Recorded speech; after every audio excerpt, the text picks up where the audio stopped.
Good evening everyone. Daily challenge. Today's character is go. This is go character. Okay, go, not go. Go.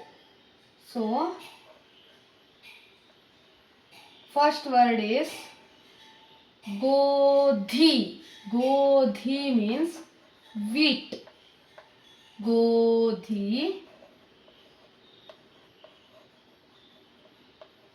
Godhi.